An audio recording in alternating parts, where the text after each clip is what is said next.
أعوذ بالله من الشيطان الرجيم. بسم الله الرحمن الرحيم. واضرب لهم مثل الرجلين جعلنا لأحدهما جنتين من أعناب وحففناهما بنخل وجعلنا بينهما زرعا كلتا الجنتين آتت أكلها ولم تظلم منه شيئا وفجرنا خلالهما نهرا وكان له ثمر فقال لصاحبه وهو يحاوره أنا أكثر منك مالا وأعز نفرا ودخل جنته وهو ظالم لنفسه قال ما أظن أن تبيد هذه أبدا وما أظن الساعة قائمة ولئن رددت إلى ربي لأجدن خيرا منها منقلبا قال له صاحبه وهو يحاوره أكفرت بالذي خلقك من تراب ثم من نطفة ثم سواك رجلا لكن هو الله ربي ولا أشرك بربي أحدا ولولا إذ دخلت جنتك قلت ما شاء الله لا قوة إلا بالله إن ترني أنا أقل منك مالا وولدا فعسى ربي أن يؤتيني خيرا من جنتك ويرسل عليها حسبانا من السماء فتصبح صعيدا زلقا أو يصبح ماؤها غورا فلن تستطيع له طلبا وأحيط بثمره فأصبح يقلب كفيه على ما أنفق فيها وهي خاوية على عروشها ويقول يا ليتني لم أشرك بربي أحدا ولم تكن له فئة ينصرونه من دون الله وما كان منتصرا هنالك الولاية لله الحق هو خير ثوابا وخير عقبا صدق الله مولانا العظيم. الصلاة والسلام عليك يا سيدي يا رسول الله الصلاة والسلام عليك يا سيدي يا حبيب الله الصلاة والسلام عليك يا سيدي يا شفيع المذنبين وعلى آلك وأصحابك يا سيدي يا رحمة للعالمين.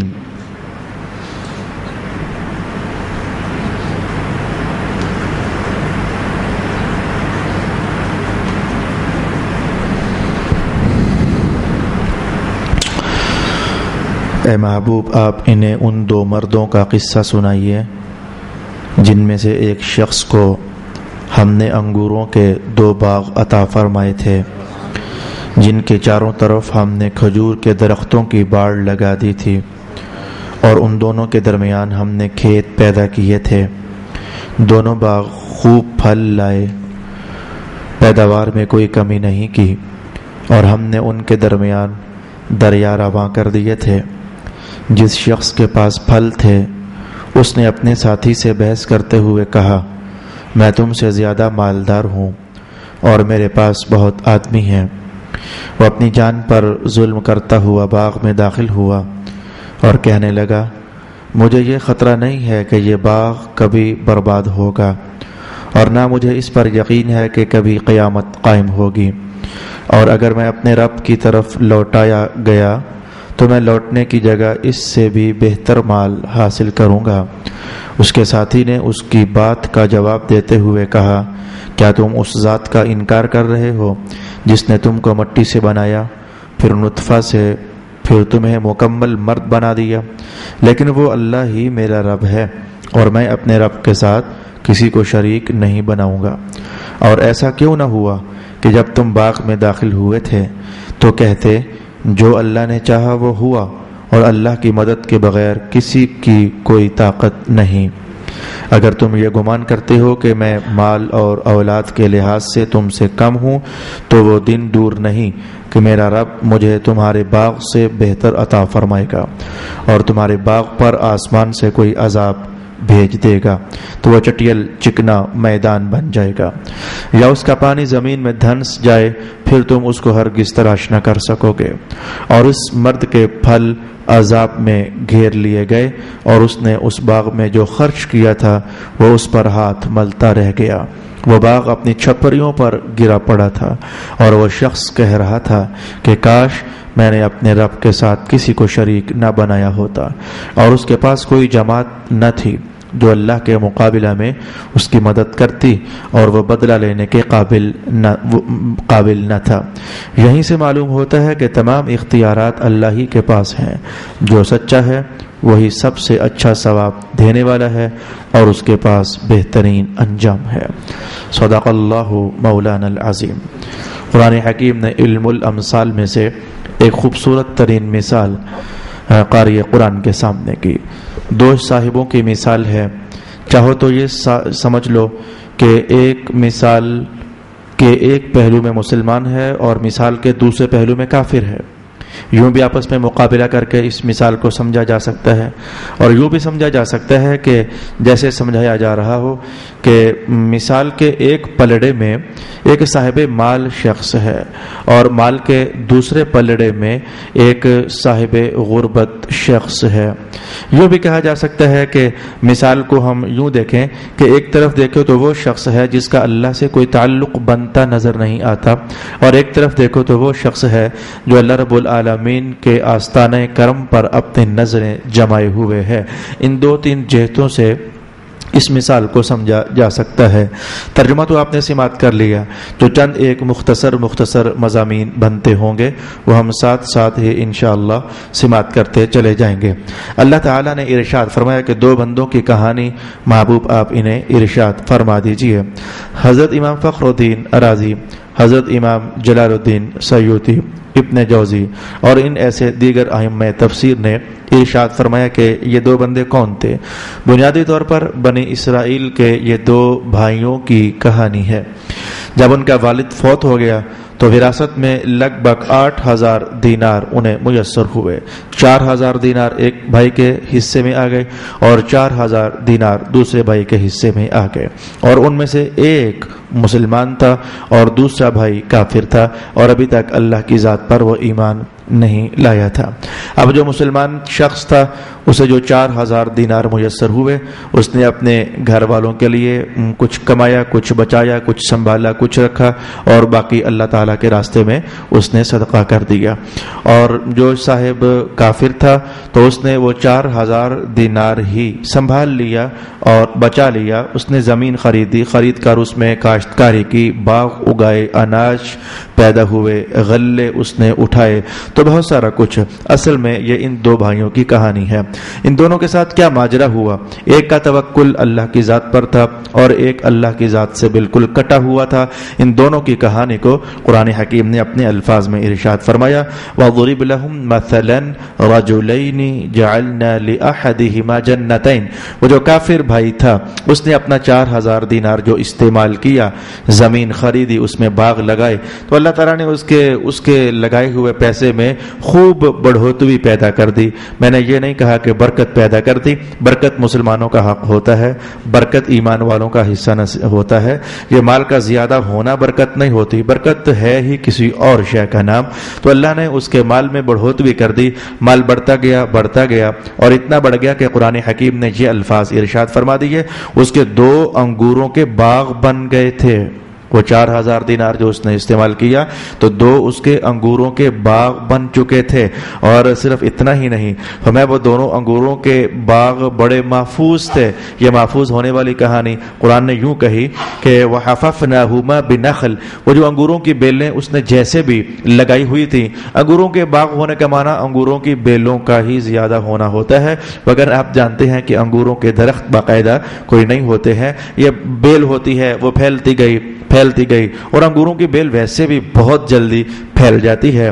تو انگوروں کی بیل کو سنبھالا دینے کے لیے اور آندھی طوفان سے بچانے کے لیے اس نے کیا کیا ہوا تھا، اردا گرد میں کھجوروں کے لمبے درخت اس نے اگائے ہوئے تھے۔ تو اللہ رب العالمین نے فرمایا کہ اندر سے انگوروں کا باغ پھل دے رہا تھا، اور جو اس نے باڑ لگائی ہوئی تھی کھجوروں کے درختوں کی تو وہ بھی خوب پھل دے رہی تھی۔ اور بات صرف اتنی ہی نہیں بلکہ ان دو انگوروں کے باغوں کے درمیان جو خالی جگہ تھی، اب یہ تصویر آپ خود بنائیں کہ ایک انگور کا باغ ادھر ہوگا، ایک انگور کا باغ ادھر ہوگا، تو درمیان میں جو خالی جگہ ہوگی، یا پھر تصویر یوں بنتی ہے کہ ایک دائرہ جیسے ہو تو اس میں تو انگوروں کی بیلیں لگی ہوں، پھر اس دائرے کے ادھر خالی جگہ ہو جہاں کاشتکاری اور غلہ جات کاشت کیے جاتے ہوں، اور پھر بالکل اینڈ میں ایک اور دائرہ ہو تصویر بنانے کے لیے جس میں کھجوروں کے درخت اگا دیے جا چکے ہوں۔ دونوں میں سے کوئی سی بھی تصویر ہو، کچھ منظر قرآن حکیم نے یہ ارشاد کیا،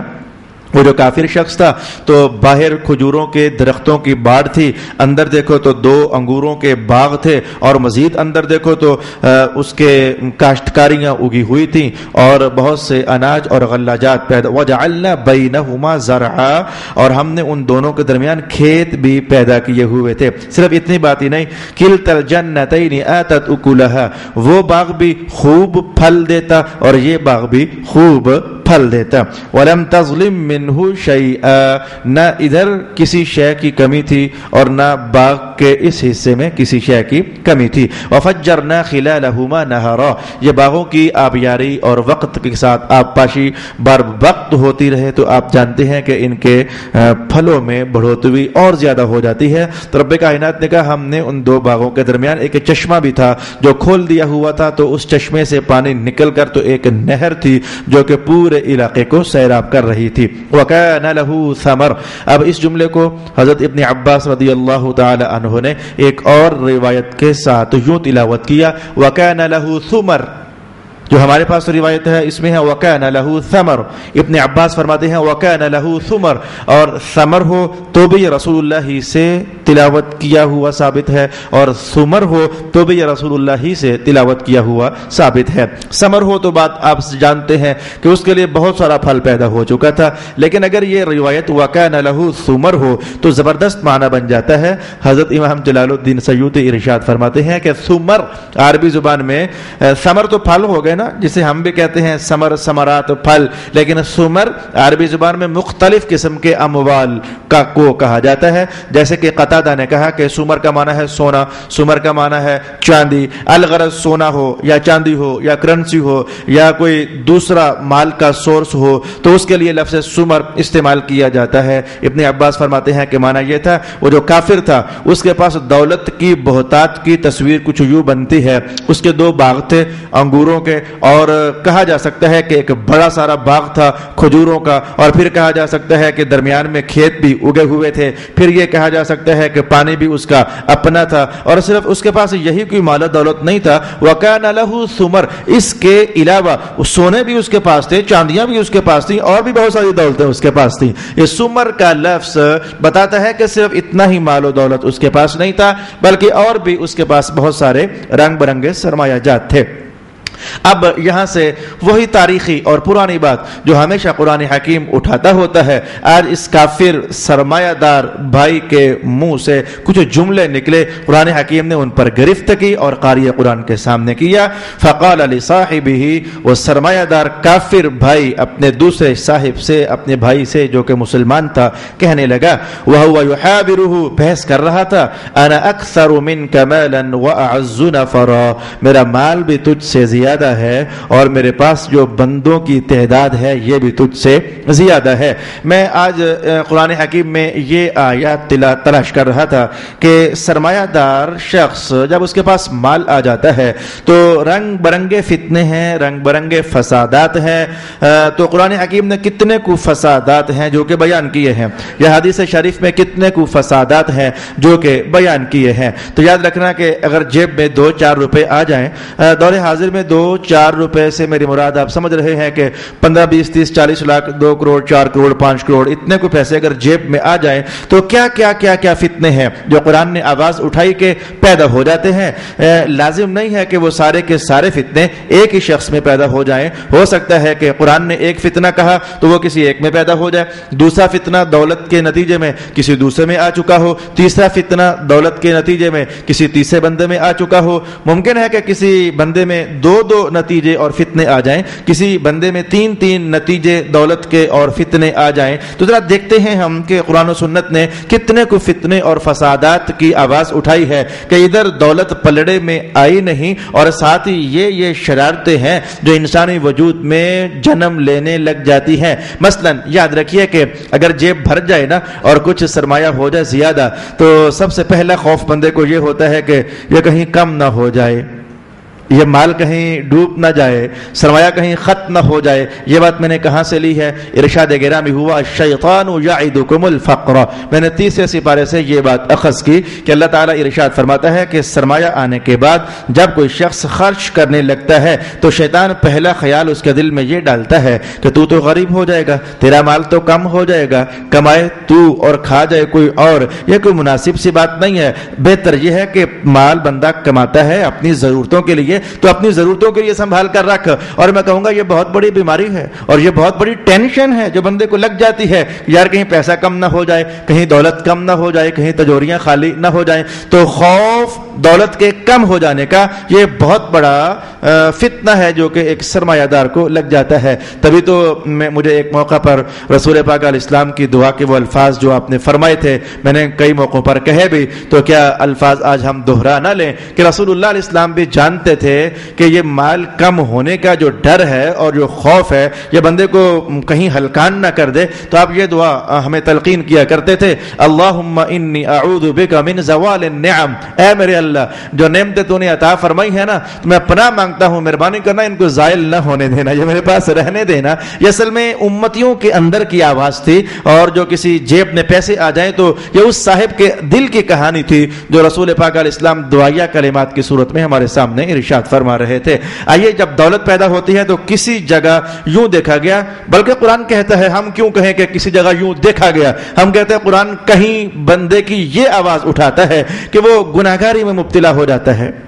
دولت آئے وہ شراب نوشی میں پڑ جاتا ہے, دولت آئے وہ رنڈیاں نچانے کے عنوانات قائم کرتا ہے, وہ دولت آئے تو گناہوں کے اڈوں پر وہ دستک دینے لگ جاتا ہے. یہ بات میں نے کہاں سے سیکھی؟ ارشاد گرامی ہوا الشیطان یعدکم الفقر ویأمرکم بالفحشاء. شیطان پہ اسی دولت کے ذریعے کار خیر میں خرچ کرو تو فقر کی بات کرتا ہے, کہیں غریب نہ ہو جاؤ, لیکن پھر وہی پیسہ ادھر سے موڑ کر کے تو فحشاء میں لگواتا ہے, گناہگاری میں لگواتا ہے. وہ گناہگاریاں اس دور میں کتنے رنگوں کی ہیں یہ مجھ سے زیادہ آپ لوگ جان سکتے ہو. میں بھی تو اسی دنیا میں رہتا ہوں اور آپ بھی اسی دنیا میں رہتے ہو. اچھا سرمایہ آ جائے تو پھر کہیں یہ فتنہ پیدا ہوتا ہے کہ بندہ نمازوں سے آہستہ آہستہ دور ہونے لگ جاتا ہے, جمعوں سے آہستہ آہستہ دور ہونے لگ جاتا ہے, وہ کاروبار کی مصروفیات کو بہانہ بنا کر کے تو وہ ادھر ہی اپنی سرگرمیاں تیز کر دیتا ہے. یہ میں نے کہاں سے اخذ کیا ہے؟ حدیث ثعلبہ آپ کو یاد رہنی چاہیے, جس شخص نے آ کر کہا تھا کہ یا رسول اللہ دعا کرے اللہ مجھے پیسے زیادہ دے دے, مال میرا بڑھ جائے. حضور نے فرمایا ثعلبہ جس درجے میں ہو رہو اچھے رہو گے. اس نے وہ اٹھ کر چلا گیا, کچھ زمانے کے بعد پھر آ گیا, حضور دعا کر ہی دینا. پھر حضور نے فرمایا میں کہہ رہا ہوں کہ جس درجے میں ہو ٹھیک ہے بس گزارا چلاؤ. اٹھ کر چلا گیا. آج جب تیسری بار آیا تو پھر حضور نے فرمایا کہ اللہ اب یہ کیا ہی رہا ہے, تو پھر میں دعا کر رہا ہوں دے دے مال اس کو, جو مال اس سے میسر ہوا پھر میں تیز حدیث کہتا ہوا آگے بڑھ جاؤں. آپ جانتے ہو کہ وہ 5 نمازوں میں آنے والا شخص تھا, لیکن بکریاں اتنی زیادہ ہو گئیں کہ مدینہ کی گلیاں بھرنے لگ گئیں, اور جب اس کی بکریوں کے ریوڑ گزرتا تو لوگوں کو گزرنے کا راستہ میسر نہ آیا کرتا تھا. اس نے یہ سوچا کیوں نہ اپنی بکریاں میں کسی صحرا میں اور کھلی جگہ میں لے جاؤں. جب وہ اس کا پڑاؤ دور ہوا تو اب کبھی فجر میں رہ گیا, کبھی ظہر میں رہ گیا, کبھی عصر میں رہ گیا, کبھی ایک جمعہ چھوڑا, کبھی 2 جمعے چھوڑے. بس میں نے یہیں سے اپنا عنوان قائم کر لیا کہ کچھ جگہ ایسی ہے کہ جہاں دولت اگر زیادہ آ جائے تو بندہ نمازوں میں سستی کرنے لگ جاتا ہے, اللہ کے حقوق ادا کرنے سے وہ شخص کوتاہی کرنے لگ جاتا ہے. اچھا کہیں ایسا ہے, قرآن حکیم نے کہا کہیں ایسا ہے کہ دولت اگر آ جائے تو بندے کا دل غافل ہو جاتا ہے. اور دل کے غافل ہونے کی عملی تصویر میں نے آپ کو ایک دن بتائی تھی کہ جیسے جیسے نعمتیں زیادہ ہوتی چلی جاتی ہیں, کل تک جس بندے کے پاس ایک نعمت تھی وہ اس ایک نعمت کو وقت دینے کے بعد اس کا باقی وقت اللہ کے یاد میں اور پیار میں گزرا کرتا تھا. نعمتیں ہو گئی 2 تو کچھ وقت تو کمپیوٹر کو دینا پڑتا ہے نا, نعمتیں ہو گئی 3 اب کچھ وقت گاڑی کو بھی تو دینا پڑے گا نا, نعمتیں ہو گئی 4 تو جو نعمت بڑھتی چلی جاتی ہے بندے کو کچھ نہ کچھ وقت تو پھر دینا پڑتا ہی چلا جاتا ہے, تو غفلت آ جاتی ہے, دولت کے زیادہ ہونے سے غفلت آ جاتی ہے. یہ عنوان میں نے کہاں سے اخذ کیا؟ قرآن حکیم ارشاد فرماتا ہے وَلَا تُطِعْ مَنْ أَغْفَلْنَا قَلْبَهُ عَنْ ذِكْرِنَا وَلَا تُطِعْ مَنْ أَغْفَلْنَا قَلْبَهُ عَنْ ذِكْرِنَا. محبوب آپ ان لوگوں کی بات پر توجہ نہ کیجئے جن کا دل ہماری یاد سے غافل ہو چکا ہے. یقین لوگوں کے متعلق عنوان ہے. ابھی 2-3 سبق پہلے ہی تو آپ نے سماعت کیا تھا, مکہ کے رئیس لوگ اٹھ کر کے تو آگے تھے رسول اللہ کے پاس, ہے جی ہم جب آیا کریں تو ان غریبوں کو پاس سے اٹھا دیا کریں, ہمارا دل نہیں کرتا ان کے ساتھ بیٹھنے کو. ادھر ہم بیٹھے ہوں رئیسان مکہ, قریش اور سرداران مکہ, اور ساتھ ہی یہ غریب بلال بیٹھا ہو, سہیب بیٹھا ہو, یہ کالے کلوٹے اور یہ اور وہ, بڑی بدتمیزانہ باتیں انہوں نے کی. تو رب کائنات نے ان آنے والوں کے متعلق فرمایا تھا رئیس ہیں بھلے کیا ہے وَلَا تُطِعْ مَنْ أَغْفَلْنَا, دل تو ان کا غافل ہی ہے نا, تو جن کے دل غافل ہوتے ہیں تو آپ ان کے ساتھ آپ محبوب کریم مت بیٹھنے کا ارادہ فرمائیں.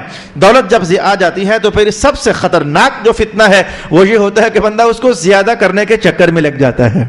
یہ ایسا خطرناک عنوان ہے, روپیہ مل جائے تو بندہ دوسرے کے چکر میں ہوگا, 2 مل جائے تو بندہ تیسرے کے چکر میں ہوگا, 3 مل جائے تو بندہ چوتھے کے چکر میں ہوگا.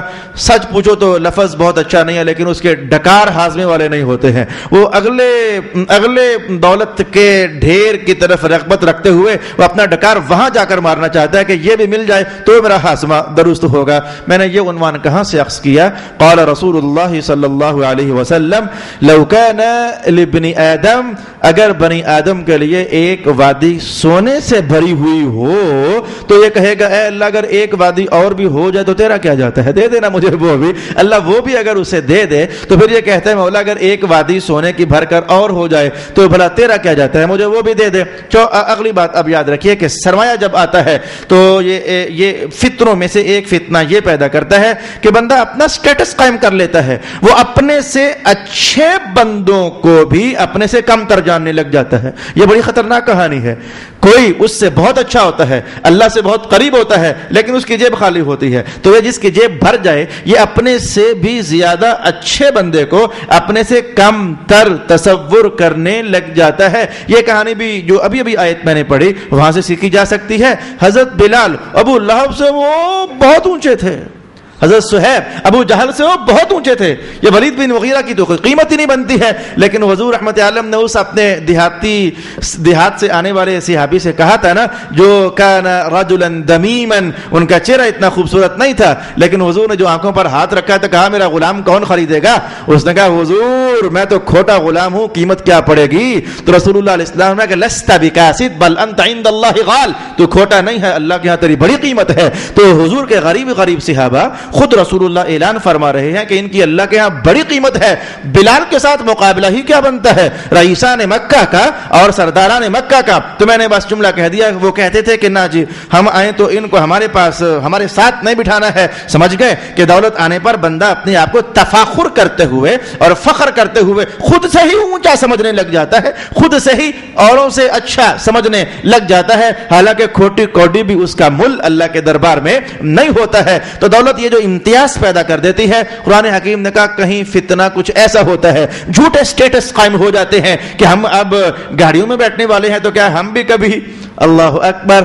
اب چونکہ میں آج چاہتا ہوں کہ جو رکوع میں نے تلاوت کیا اسے کہیں نہ کہیں کھاتے لگ جائیں, تو اس بار رمضان المبارک میں ہمارے اسباق نہیں ہوں گے. میں نے محسوس کیا گزشتہ سال اور اس سے گزشتہ سال چونکہ جماعت اب بہت آگے جا چکی ہے, یعنی 9:15 آج ہوئی تو رمضان میں 9 بجے ہو رہی ہوتی ہے, تو 9 بجے جماعت کھڑی ہو پھر تراویح ادا ہو جائیں تو 10:30 پونے 11 تو ویسے ہی ہو جاتے ہیں. خاص کر کے منہاج مسجد کے قاری صاحب تو بڑا خوبصورت قرآن پڑھتے ہیں, وقت لگاتے ہیں. تو پھر اس کے بعد آپ لوگوں کا آنا اور بیٹھنا میں نے گزشتہ 2 سالوں میں محسوس کیا کہ بڑا دقت میں ہو جاتا ہے. پھر رات چھوٹی اور پھر صبح ہو وقت پر پھر اٹھنا, پھر خاص کر کے دور سے آنے والے تو واقعی پہنچ ہی نہیں سکتے. گزشتہ 11 سالوں میں 7-8 سال ہمارا سبق اس لیے بہتر رہا کہ نماز 7 بجے 7:30 بجے تقریباً ہوا کرتی تھی. اب بڑھتے بڑھتے بڑھتے وہ 9 سوا 9 تک آ گئی. تو میں چاہتا ہوں کہ جو میں نے تلاوت کی ہے یہ اگلی نشست چونکہ میں نے نہیں کرنی ہے تو اس سے اسے کسی حد تک میں کمپلیٹ کر لوں, وگرنہ دولت آنے کے اور بھی بہت سارے فتنے ہیں جو قرآن حکیم نے ارشاد فرمائے ہیں. تو ان میں سے ایک فتنہ تو ہمارے سامنے ہے. بندہ فخر کرتا ہے میرے پاس, میں نے یہ جملہ اپنے ان کانوں کے ساتھ سنا ہوا ہے, اور تیری اوقات ہی کیا ہے, تجھ جیسے تو میں 10 بندے خرید لوں. یہ دولت کے نشے پر بندہ اس طرح کے جملے بولتا, تجھ جیسے میں 20 بندے خرید لوں. اور بھی بڑے بڑے گھٹیا جملے ہیں جو کہ بندہ بول دیتا ہے. وہ بندہ ایسا ہی کہہ رہا تھا اپنے بھائی کو, فقال لصاحبہ وهو يحاوره انا اکثر منک مالا, میرا مال تجھ سے زیادہ ہے. اور آپ جانتے ہیں کہ جہاں شہد ہوتا ہے وہاں مکھیاں کا اکٹھا ہو جانا یہ ایک لازمی سا امر ہے. یہ دولت کہیں آ جائے تو پھر 2-4 بندے ایسے ہی بلے بلے کرنے لگ جائیں. بندہ ہوتا کالا سیاہ ہے کردار کا, لیکن وہ جو جھوٹے نعرے لگانے والے ہوتے ہیں میاں وہ اٹھا کر کے اسے جیسے چوتھی آسمان پر بٹھا دیتے ہیں. یہ ساری سیاست پاکستان کی ایسی ہی تو ہے. گندے گھٹیا لوگ ہوتے ہیں, نہ انہیں انسانیت کی تمیز, نہ انہیں پاکستان کا ماحول آپ کو پتہ ہے, مجھ سے زیادہ آپ جانتے ہو. یہ ہڑتالیں جلوسیں آپ مجھ سے, میں تو کرتا ہی نہیں ہوں, آپ زیادہ کرنے والے ہو. یہ پاکستان کی سیاست گنجی گھٹیا ترین کالی ترین, اور جو یہ سیاست کرنے والے ہوتے ہیں آپ دیکھتے نہیں ہو کہ 100 بندہ 400 بندہ 500 بندہ ان کے آلے دوالے اردا گرد نعرے یہ وہ, تو یہ 2-4 بندے اکٹھے ہو جاتے ہیں. تو وہ دولت مند بھی کہنے لگا فقال لصاحبہ انا اکثر منک مالا واعز نفرا, میرا مال بھی تجھ سے زیادہ اور میرے پاس بندے بھی بہت زیادہ ہیں. ودخل جنته, اب وہ اس گمنڈ میں اپنے باغ میں داخل ہوا تو قرآن حکیم نے نقشہ کھینچا, ظالم کہیں کا کیسی باتیں کر کے اپنے باغ میں داخل ہو رہا ہے, وهو ظالم لنفسه. اور ساتھ ہی کہنے لگا میں نے اس موقع پر بھی جملے میں نے لوگوں سے سنے ہیں, اور پتر میں نے اتنا کما لیا ہے کہ تیری 7 نسلوں کو بھی کافی ہو جائے گا, اب یہ ختم ہونے والا نہیں ہے. یہ سوچ میں نے مسلمانوں کے اندر پائی. سننا اس نے بھی کچھ ایسا ہی کہا تھا. کہنے لگا ما اظن ان تبید هذه ابدا, یہ دیکھو انگوروں کے باغ, پھر اس کے ارد گرد کھجوروں کی بانٹ سنبھالے ہوئے ہے, پھر اندر کھیت اگے ہوئے ہیں, اور پھر جناب پانی اپنے گھر کا ہے, چشمہ ابلا ہوا ہے. تو یہ باغ کبھی فنا تو نہیں ہوگا, برباد تو نہیں ہوگا. ایک درخت سوکھ جائے گا, 2 سوکھ جائیں گے, 4 سوکھ جائیں گے, وہ آخر کتنے کو سوکھیں گے. یہ بہت زیادہ ہے. انتبیدہ آبادن سے بنا, یہ باغ لمبا ٹائم میرے پاس رہے گا اور ہمیشہ رہے گا. وما اظن الساعة قائمة, اور چونکہ وہ کافر تھا لگے ہاتھوں یہ جملہ بھی بول گیا, وما اظن الساعة قائمة, اور میرا خیال ہے کہ یہ قیامت یہ آج کے دور کی زبان بول دوں یا مولویوں کی باتیں ہیں, یہ آج کے دور کی بات بول دوں, لینگویج ذرا یہ استعمال کرو, معنی مفہوم وہی ہے. یہ ملاؤں کی کہانیاں ہیں, یہ محراب نشینوں کی کہانیاں ہیں, یہ مرنا اٹھنا جینا قیامت, لا حول ولا قوہ. کل میں ایک 4-5 لوگوں کا وہ مکالمہ سن رہا تھا ٹیلی ویژن میں عذاب قبر کے بارے میں, اور سن کر کے سوائے کانوں کو ہاتھ لگانے کے اور میں کچھ بھی نہ کر سکا. میرے بس میں نہیں ہے, میری طاقت میں نہیں ہے, اور میری قوت میں نہیں ہے کہ میں کیسے یہ میڈیا کو روکوں, کیسے میڈیا میرے بس میں نہیں ہے پابندیاں لگانا. ہر رنگ کا بندہ اٹھا کر کے تو میڈیا پر بٹھا دیا جاتا ہے. کوئی کہتا ہے عذاب قبر نہیں ہے, کوئی کہتا ہے کہ یہ قبر کے اندر اگر پھینٹی لگ جائے تو پھر حساب کے دن کا ادھر. مطلب کیا ہے؟ صاف رسول پاک علیہ السلام کی احادیث شریفہ کا انکار, رسول پاک علیہ السلام کی عطا فرمائی ہوئی نصوص کا انکار, اور قرآن حکیم کی بعض نصوص قطعیہ کا انکار وہ لوگ کر رہے تھے. تو میں نے کہا کہ یہ اس طرح کی سوچ کہ قیامت تو قائم ہونے والی نہیں ہے, یہ ملاؤں کی کہانیاں ہیں, یہ عذاب قبر مولیوں کی کہانیاں ہیں, یہ مرنا یہ اٹھنا یہ جینا آئے گی تو دیکھی جائے گی. یہ جملے میں نے اپنے ان کانوں کے ساتھ سنے ہوئے ہیں. اور ساتھ ہی وہ جو میں نے ایک بار 9ویں سپارے میں آپ کو اسپیشل اس آدھی لائن پر درس دیا تھا, سنستدرجہم من حیث لا یعلمون, کچھ لوگ کچھ سرمایہ دار استدراج کا شکار ہو جاتے ہیں, اور یہ ان گھنونے فتنوں میں سے ایک فتنہ ہے جو 9ویں سپارے میں ارشاد ہوا, سنستدرجہم من حیث لا یعلمون, استدراج کا شکار ہو جاتے ہیں. اب استدراج کا معنی میں جلدی سے کیسے کہوں گا, میں یہ دیکھیے وہ اس کا جملہ سنیے, آپ کو فوراً استدراج کی کہانی سمجھ آ جائے گی. کہنے لگا کہ اگر میں اپنے رب کی, پہلی بات تو قیامت قائم ہونی نہیں ہے, یہ قیامت کچھ نہیں, اور اگر میں قیامت قائم ہو گئی اور میں اللہ کے پاس اگر چلا گیا, لأجدن خیرا منها منقلبا, تو میں یہاں سے بھی بہتر مال پاؤں گا ادھر. یہ استدراج ہوتا ہے. استدراج کا معنی چند جملوں میں کیا کہوں گا میں؟ بندہ گناہگار ہو، بعض اوقات وہ کافر ہو، بندہ بدترین انسان ہو مخلوق خدا میں سے، اور اللہ نے اسے نوازا ہو اور نوازا ہو اور نوازا ہو اور نوازا ہو، اور بندہ یہ سمجھنے لگ جائے کہ اگر میں اللہ کے ہاں ناپسندیدہ ہوتا تو اللہ مجھے اتنی نعمتیں دیتا ہی کیوں؟ جب اس نے مجھے اتنی ساری نعمتیں عطا فرمائی ہیں تو لا محالہ اللہ کے ہاں میرا کوئی مقام ہے تبھی تو دی ہے نا، اللہ میرے ساتھ خیر کا ارادہ کر رہا ہے تو ہی مجھے یہ نعمتیں ملی ہے نا۔ وہ انہی چکروں میں ہوتا ہے کہ اگر اللہ نے مجھے ادھر پیار کیا ہوا ہے، حالانکہ بندہ گندا ترین ہوتا ہے، کافر ترین ہوتا ہے، گناہگار ترین ہوتا ہے، وہ انہی خیالوں میں رہتا ہے کہ اگر اللہ نے اب مجھے نواز دیا ہے چونکہ میں اس کا پسندیدہ ہوں، اگر قیامت ہو بھی گئی تو پھر میں چونکہ اس کا پسندیدہ ہوں تو مجھے ادھر بھی نواز دے گا۔ یہ مکہ کے کافر یہی تو کہا کرتے تھے، یہود بھی یہی تو کہا کرتے تھے کہ ہم چند دن بس دوزخ میں جائیں گے، ہماری اللہ کے ساتھ بڑے معاملات ہیں تو اللہ تعالیٰ ہمیں تو دوزخ میں نہیں ڈالے گا، اگر گئے تو چند دن کے لیے ہمیں دوزخ میں جانا ہوگا۔ وہ بھی اسی طرح کی بات کر رہا تھا، استدراج سے بھری ہوئی بات کر رہا تھا اور کہہ رہا تھا لَأَجِدَنَّ خَيْرًا مِّنْهَا مُنْقَلَبًا، اگر میں مر بھی گیا اٹھ بھی گیا اللہ نے اٹھا بھی لیا تو میرا وہ زمانہ ادھر سے بہت بہتر ہوگا۔ یہ کسی درس میں آپ سن چکے ہو کہ مکہ کے کافر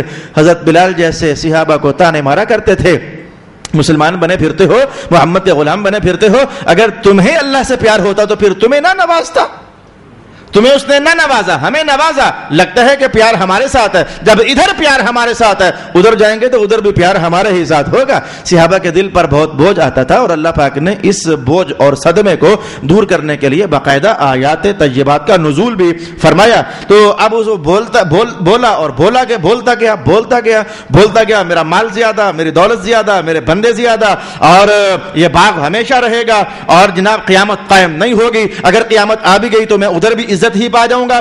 اب جب وہ چپ ہوا تو اب مسلمان بھائی بولا، اب وہ غریب اور خدا پر بھروسہ کرنے والا بھائی بولا۔ میں ان دونوں کے جملوں کو مقابلہ کرتے ہوئے تول کر ابھی بتاؤں گا، لیکن سن لیجئے وہ کیا بولا۔ کہنے لگا قال له صاحبه وهو يحاوره اكفرت بالذي، وہ اس رب کا انکار کر رہا ہے، خلقك من تراب، تو کہہ رہا قیامت نہیں ہوگی، اور جو اللہ جب تو کچھ بھی نہیں تھا تو تب تجھے بنا سکتا تھا تو دوبارہ کیا نہیں بنا سکتا؟ حوالہ دیا تو مٹی سے بنا ہوا ہے، رب نے تجھے مٹی سے بنایا، ثم من نطفہ، اور پھر تجھے نطفے سے بنایا، ثم سواک رجلا، وہ کتنا طاقتور رب ہے، پانی کی بوند تھی، اس پانی کی بوند کو اس نے کھینچ کر کے تجھ جیسا لمبا چوڑا مرد بنا دیا، اور تو اس کا انکار کر رہا ہے۔ اور کہا کہ انہ اللہ ربی، نہ میاں نہ، میرا رب تو وہی ہے، تو انکار کرتا ہے تو کر، میرا تو وہی رب ہے۔ ولا اشرک بربی احدا، اور میں اپنے رب کے ساتھ کسی کو شریک نہیں ٹھہرا سکتا۔ ولولا اذ دخلت جنتک، اسے مشورہ دے رہا ہے ایسا کیوں نہ ہوا کہ جب تو اپنے باغ میں داخل ہوا تو بجائے یہ کہنے کہ یہ ہمیشہ رہے گا، قیامت قائم نہیں ہوگی، مر بھی گیا تو خیر ادھر میرے ہی لیے ہوگی، بجائے اس طرح کے جملے کہنے کے میرا مال زیادہ ہے، میرے پاس بندے زیادہ ہیں، یہ کہنے کی بجائے تو نے یہ کیوں نہ کہا ما شاء اللہ ما شاء اللہ ما شاء اللہ لا قوت الا باللہ، وہ تجھے تو یہ کہنا چاہیے تھا ما شاء اللہ لا قوت الا باللہ۔ یہ آپ کو جاننا چاہیے جملہ کیا ہے۔ رسول اللہ علیہ السلام نے اس کی وضاحت فرمائی۔ یہ حدیث پڑھنا چاہو تو آپ الدر المنصور میں پڑھیے۔ رسول پاک علیہ السلام نے فرمایا کہ اگر کسی شخص کو اللہ نعمت عطا فرمائے اور وہ چاہے کہ یہ نعمت باقی رہے، بھئی نعمتیں آنے کے بعد چلی بھی تو جاتی ہیں، لیکن حضور نے علاج بتایا، اگر کسی کو اللہ نعمت عطا فرمائے اور وہ چاہے کہ یہ نعمت ضائع نہ ہو جائے، میرے پاس رہے، تو حضور پھر کیا کریں؟ ایک تو وہ تھا، وہ جو دعا تھی اللہم انی اعوذ بک من زوال النعم، اے اللہ میں پناہ مانگتا ہوں نعمتیں زائل نہ کر دینا، ایک تو وہ دعا کا انداز ہے نا، اور ایک یہ حضور فرماتے ہیں کہ جس کو نعمت ملے اور وہ چاہے کہ یہ نعمت یبقا عندہ، اس کے پاس باقی رہے، تو وہ کیا کرے؟ حضور کیا کرے؟ میں وہ کہتا رہے نا ما شاء اللہ ما شاء اللہ لا قوت الا باللہ ما شاء اللہ لا قوت الا باللہ۔ ماشاء اللہ جی، اب اس کا میں کیا ترجمہ کروں؟ ویسے آپ ترجمہ سن لیجئے، ما شاء اللہ، جو اللہ چاہے، مانا آگے جملہ محذوف ہوتا ہے وہی ہوتا ہے، ما شاء اللہ، جو اللہ چاہے وہی ہوتا ہے، ولا قوت الا باللہ، کسی بھی خیر کی قوت ملتی تو اللہ ہی کی طرف سے ہے، کچھ بھی بھلائی کرنے کی قوت ملتی تو اللہ ہی کی طرف سے ہے۔ بلکہ حضرت انس رضی اللہ تعالی عنہ فرمایا کرتے تھے اگر کسی کا حسن دیکھو, کسی کی نعمت دیکھو, کسی کا کمال دیکھو. وہ جو نظر لگنے والا چکر نہیں, نظر لگنے والا, وہ کچھ لوگوں کی نظر لگ جاتی ہے, ہائے کہ ڈسونا منڈا, جملہ بول دیا, ساتھ ہی وہ لڑکا اس کا کباڑا ہو گیا. بڑا تیرا کام چلتا ہے یار, تو ساتھ ہی کباڑا, جو نظر لگنے والا کیس ہے. حضرت انس رضی اللہ تعالی عنہ ارشاد فرمایا کرتے تھے کہ کسی کی نعمت کو دیکھ کر کے تو اور کچھ نہ بولا کرو, بس یہ بولا کرو ماشاء اللہ ماشاء اللہ. یہ بولنے سے اللہ تعالیٰ نظر بد سے محفوظ فرما دیتا ہے. اور میں انشاءاللہ العزیز ایک دلچسپ ترین روایت ہے جو حضرت امام جلال الدین سیوطی نے نقل فرمائی ہے. امام ابن مندہ نے یہ روایت نقل فرمائی حماد ابن سلمہ سے. حماد کہتے ہیں کہ میں ایک سفر میں تھا تو میں یہی جملے بول رہا تھا, سفر کر رہا تھا, ساتھ پڑھ رہا تھا ما شاء اللہ لا قوت الا باللہ ما شاء اللہ لا قوت الا باللہ. میں گزرتے گزرتے ایک بندے کے پاس سے گزرا, اس نے اپنے تائیں, مجھے نہیں اپنے تائیں کہا, وہ یہ تو وہی جملے ہے جو میں نے آسمان پر سنا تھا. حماد کہتے ہیں میں نے اس کی طرف دیکھا, وہ تو اور آسمان, وہ تو اور آسمان, یہ تو نے کیا کہا کہ یہ وہی جملے ہے جو میں نے آسمان پر سنا تھا. اس نے جب دیکھا کہ یہ مسافر مجھ سے پوچھ رہا ہے, اس نے کہا یہ ایک راز کہانی ہے, میں ایران کے بادشاہ کا خاص بندہ تھا, ایران کے بادشاہ کا میں خاص بندہ تھا. یہ میرے ساتھ ایک واقعہ ہوا گیا کہ وہ کسرا نے مجھے کہیں کام بھیجا تو مجھے کتنے دن لگے آنے اور جانے میں. جب میں اپنے گھر میں واپس پلٹ کر آیا تو میرے گھر میں مجھ جیسا ایک بندہ کھڑا تھا, میرے گھر میں میری شکل و صورت کا ایک بندہ کھڑا تھا. امام سیوطی نے یہ روایت نقل فرمائی, در منصور اٹھا کر میں ساتھ لے آیا. یہ بڑی دلچسپ ترین کہانی ہے. تو میرے گھر میں میرے جیسا ایک بندہ کھڑا تھا. تو وہ بعد میں مجھے جب باتیں ہوئی تو چل گیا پتا, وہ کہتا میں تجھے گھر میں آنے تو نہیں دوں گا. میں کہوں گا میرا گھر ہے, میں نہیں آنا ہے. وہ کہتا ہے میرا گھر ہے. اب ہم ایک جیسے, ہمارا فیصلہ بھی کرے تو کون کرے. وہ مجھ پر راز کھلا کہ یہ شیطان ہے جو میرے بھیس میں میرے گھر میں داخل ہو گیا. اچھا باتیں کرتے کرتے اب پوری سٹوری تو نہیں نقل فرمائی امام سیوطی نے, اتنا فرمایا بات کلوز کرتے ہوئے, اتنا فرمایا کہ میرا اس کا آپس میں کمپرومائز ہو گیا کہ ٹھیک ہے ایک دن میرے گھر میں تو رہ اور ایک دن میرے گھر میں رہوں گا. ویسے رسول اللہ نے علاج فرمایا ہے, میں حدیث تازہ کر دیتا ہوں آپ کے لیے. رسول پاک علیہ السلام ارشاد فرماتے ہیں جب گھر میں داخل ہوا کرو تو پڑھا کرو بسم اللہ الرحمن الرحیم. وہ جو گلی محلوں میں تمہارے ساتھ شیطان آ رہے تھے نا, یہ پڑھ لو گے تو وہ گلی ہی میں رک جائیں گے, وہ اندر داخل ہو ہی نہیں سکیں گے. اور جب اپنے خاص بیڈ روم میں داخل ہونے لگو, جامع الاحادیث میں یہ روایت نقل کی گئی امام سیوطی کے حوالے سے, اپنے کمرے میں جب داخل ہونے لگو تو کہا کرو السلام علیکم ورحمۃ اللہ. یہ جملہ کہا کرو. حضور اس سے کیا ہوتا ہے فرمایا جب تم اپنے کمرے میں نہیں ہوتے تو تمہارے بستروں پر شیطان آ کر لیٹے ہوتے ہیں, اور جب کہتے ہو نا السلام علیکم ورحمۃ اللہ, تم پر سلامتی ہو جائے اور اللہ کی رحمت ہو جائے, وہ اٹھ کر کے باہر نکل جاتے ہیں. یہ جملہ ہمارے لیے نہیں ہے, یہ تو کسی اور کے لیے ہے. سلامتی کا شیطان سے کیا تعلق, رحمت کا شیطان سے کیا تعلق. حضور فرماتے ہیں وہ تمہارے بستر خالی کر دیتے ہیں. تو میں نے کہا شیطان گھروں میں گھس آتے ہیں اور ہوتے ہیں, تو ان سے بھگانے کا حضور نے یہ راستہ ارشاد کیا. لیکن ذرا اس کی کہانی سن لیجیے. ہمارا کمپرومائز ہو گیا. اس نے کہا ایک دن میں رہوں گا ایک دن تو رہے گا. نظام چلتا رہا. تو ایک دن مجھ سے کہنے لگا آج میں نے آسمانوں پر جانا ہے. وہ میں سمجھ گیا شیطان ہے. میں نے کہا آسمانوں پر کیوں جانا ہے. کہنے لگا استرقا, اصل میں ہم جو شیطان ہیں آسمانوں پر جاتے ہیں فرشتوں کی باتیں چوری کرنے کے لیے. یہ مذہب میں وسیع ترین عنوان اپنے مقام پر ہے. یہ نجومیوں کی بنیاد جو ہے اور ان بھوپوں کی بنیاد اسی عنوان پر تو ہے. رسول اللہ علیہ السلام نے فرمایا تھا یہ پرانے زمانے کے کاہن, پرانے زمانے کے نجومی, یہ کیسے لوگوں کو چکر بازیوں میں ڈالا کرتے تھے. یہ کہانی میں آپ کو بیان کر چکا ہوں. اس نے کہا آج میری ڈیوٹی ہے, آج میں نے جانا ہے آسمان پر. تو میں نے اس سے خواہش ظاہر کر دی مجھے بھی لے چلے گا ساتھ. اس نے کہا اچھا چل تو کہتا ہے تو لے چلوں گا تجھے بھی ساتھ. لیکن اس نے کہا کہ میری پہچان کر لے, صرف میں نہیں گیا ہوں گا ادھر, لاکھوں شیطان اور بھی پہنچے ہوں گے, تو مجھے دھیان سے دیکھ لے اور یہ خاص چیز یاد کر لے, میری معرفت, مجھے پہچان لے کہ جب وہاں سے میں پلٹوں گا تو پھر کیسے. تو ہم جب وہاں پہنچے, وہ صاحب کہنے لگا ہم جب وہاں پہنچے تو ایک فرشتے نے آج یہ جملہ بولا ما شاء اللہ لا قوت الا باللہ. جب یہ جملہ بولا تو جتنے بھی شیطان پہنچے ہوئے تھے میں نے دیکھا وہ سارے کے سارے اوندے منہ ہو گئے اور ان کے سر جھک گئے, اور جیسے کسی نے پکڑ کر کے تو نیچے جھکا دیا گیا ہو. یہ میں نے عجیب و شان منظر دیکھا نا, میں دل میں سمجھ گیا ہائے یہ چابی ہے میرے پاس, یہ نسخہ مجھے مل گیا, چل بچے میرے گھر تجھے بھی جا کر پوچھتا ہوں. تو جب ہم نیچے پہنچے تو میں نے آتے ہی کہا ما ما شاء اللہ لا قوت الا باللہ، ما شاء اللہ لا قوت الا باللہ. میں یہ جملہ بولتا چلا جاتا اور وہ میرا ہم شکل پگھلتا چلا جاتا. میرا وہ ہم شکل پگھلتا گیا اور آخرکار وہ نکل گیا میرے گھر سے. تو وہ شخص کہنے لگا یہ جملہ تو میں نے آسمانوں پر سنا تھا اور اے حماد آج میں تیرے منہ سے سن رہا ہوں. ما شاء اللہ لا قوت الا باللہ. نظر بد سے بچنے کے لیے، نعمتوں کو محفوظ کرنے کے لیے اور شیطانی اثرات سے اپنے آپ کو محفوظ کرنے کے لیے یہ جملے بہر کیف ایک تاثیر اپنے اندر رکھتے ہیں. ماشاء، تو وہ بھائی کہنے لگا تو نے یہ کیوں نہ کہا ما شاء اللہ لا قوت الا باللہ، تجھے تو یہ کہنا چاہیے تھا ان ترنی انا اقل منک مالا وولدا.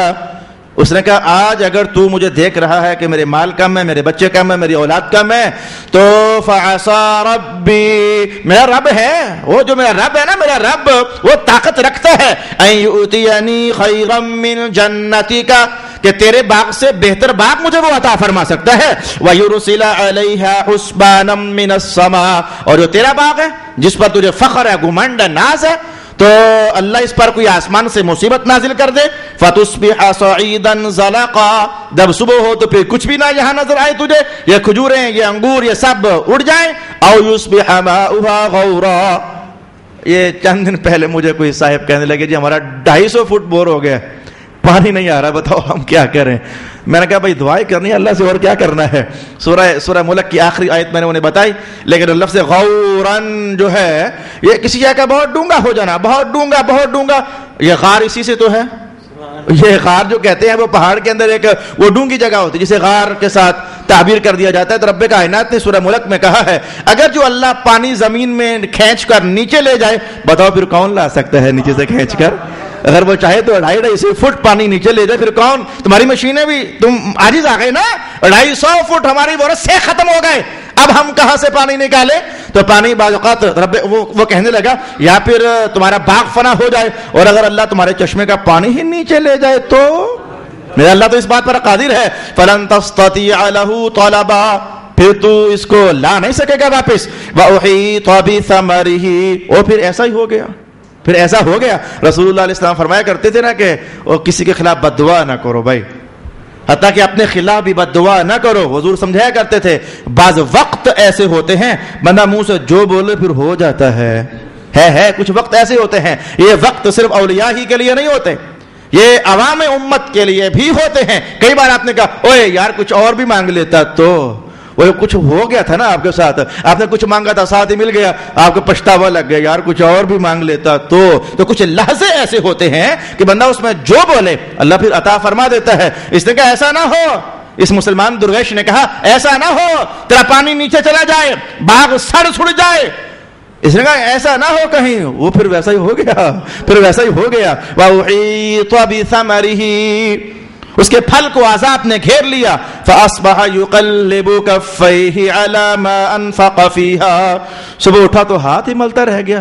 وہ یار یہاں میری کھجوروں کے درخت تھے، وہ کہاں گئے ہوئے؟ وہ یہاں میرے اناج کے باغ تھے، کھیت تھے، وہ میرے وہ بیلیں کہاں گئی انگور کی؟ ہاتھ ملتا رہ گیا. وَهِيَ خَاوِيَةٌ عَلَى عُرُوشِهَا، وہ سب کچھ ڈھہ چکا تھا.